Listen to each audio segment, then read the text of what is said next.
Hey there, Sharon Horne-Ellstrom here. How do you use to supersize your business's financial health and well-being? Sharon Horne-Ellstrom here. It looks like we got some glitchy internet, but that is par for the course. That's what happens when you video and record every day. You're going to have days where you have technical difficulties. So today we're going to talk about different types of investments you could have for your business, and then 5 key strategies to make sure you're considering when it comes to investing. Now, some business owners I work with, and sometimes I even question whether as a business we want to be making investments. And I'm going to say absolutely, positively yes. For the same reasons we invest in on an individual basis, we want to be investing excess resources, or even maybe not excess resources, but for the security of our organization, some of the resources that we have at our disposal in order to make sure that we've got buffers and protection. We're going to talk about emergency funds tomorrow, so I won't talk about them today. But investing in, and we've talked about this, investing in ourselves, investing in our skills, investing in the people that we're working with to help them grow and develop and become better skilled at contributing to the organization. Those type of investments are not what we're talking about today, but I will contend that those are always important. But I'm talking about getting our money and our resources to work for us in addition to just running the business on a regular basis, right? So things like investing in the stock market, stocks, bonds, mutual funds. Bonds is another category. Bonds like municipal bonds, corporate bonds, government bonds, things like that. Retirement accounts, big one for your business as well as for the people in your business and you individually. We have to be planning for our retirement. A lot of times our business is our retirement plan. A lot of the business owners I work with, it's legacy, it's our retirement plan. But retirement accounts are an incredibly powerful investment, especially if you're an employee and your company matches those. Also, as a business owner, I would recommend you find a way to create and structure your own matching funds within your organization. Why? Because it helps you to retain the best talent out there, as well as it rewards people that are planners and are planning on it for their future and taking care of themselves. It makes them more secure in their position with you, as well as better employees because they feel like they have a sense of ownership and a part of ownership in the organization. Then there's also alternative forms of investing like commodities, oil, gold, silver, wheat, grain, pork bellies, all kinds of things are commodities that you can invest in. Or collectibles like art, wines, cars. I know somebody that's got an absolutely humongous, amazing car collection, which isn't my thing, but my son loves it. So it was fun to hook them up so he could see his car collection. But there's all kinds of different investments. We can invest in any type of thing or collectible that we believe will appreciate in value. Oh, I forgot real estate. Real estate's one of my favorites. I forgot to talk about real estate. There's a lot of different ways to invest in real estate. We talked the other day about how there are companies that are actually more real estate companies than they are the thing that they're selling, right? Food, think McDonald's, anybody with a chain that owns the property that their locations are on, that's a huge portfolio of real estate for them, and usually some of the most valuable real estate on the planet. So what are the 5 strategies? I'm going to talk about the key strategies, and I'll give you somebody's example about how they have used finances in their business to help it grow and build and supersize, and give them a sense of security and stability. But the key strategies are, number 1, start early and be consistent.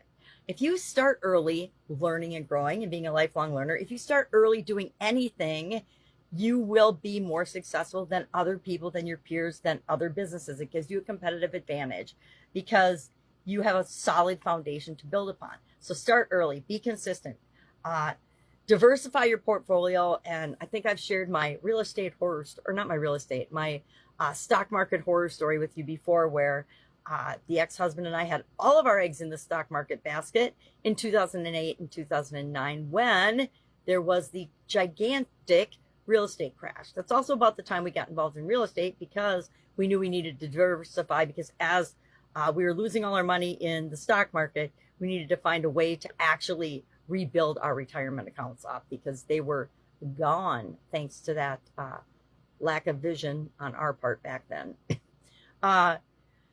So not all your eggs in one basket. Diversify in ways that make sense to you.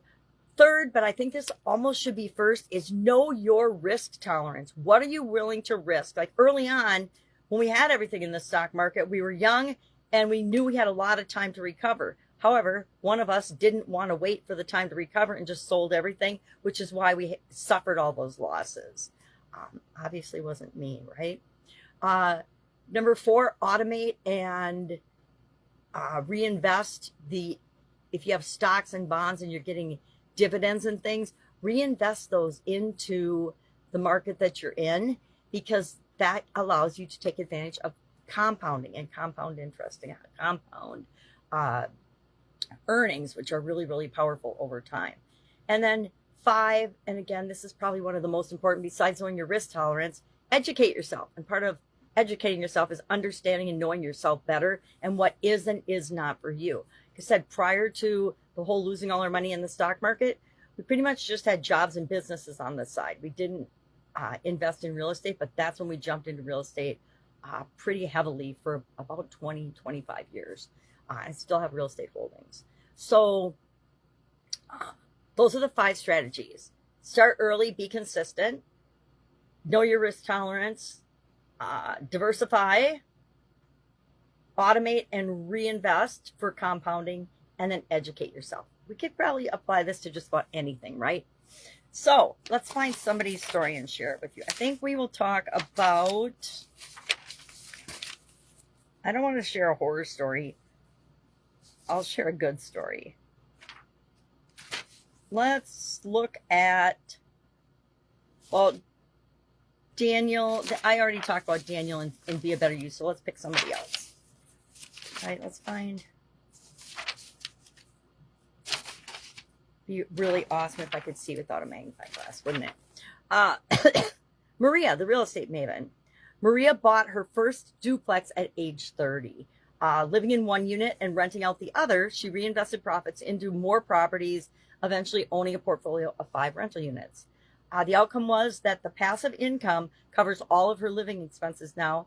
Her properties appreciated by over 40% in value, and she enjoys tax deductions and mortgage pay down from tenant rents, right? So she's got, the renters are actually paying for the property for her, which is one of the key cool things about real estate, right? It's why you see these billion-dollar companies buying up all the real estate in small towns in America, which I find horrifying because it kills the American dream. But obviously they figured out it's a great business plan to make billions of dollars. Impact on her life. Maria achieved financial independence by the age of 45, and now she mentors other women in real estate. She travels regularly and works by choice, not by necessity, which is in alignment with her financial goals and objectives, right? Kevin was a risky crypto gambler, and I'm not going to talk about him either because it took him a decade to recover from some of the or it will take him more than a decade to recover from some of the investments he made there. So, what's our action item today? Ask yourself the question: are you using investment in any way, shape, or form to enhance the financial health and well-being of your company right now?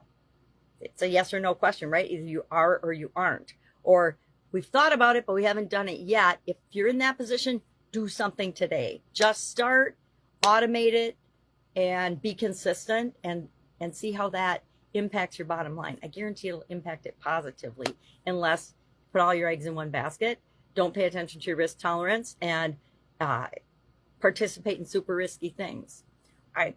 I'd love to know your story about investing for your company and in your company. Share in the comments below so we can learn from one another. Otherwise, have an awesome day, and I'll, of course, be with you tomorrow.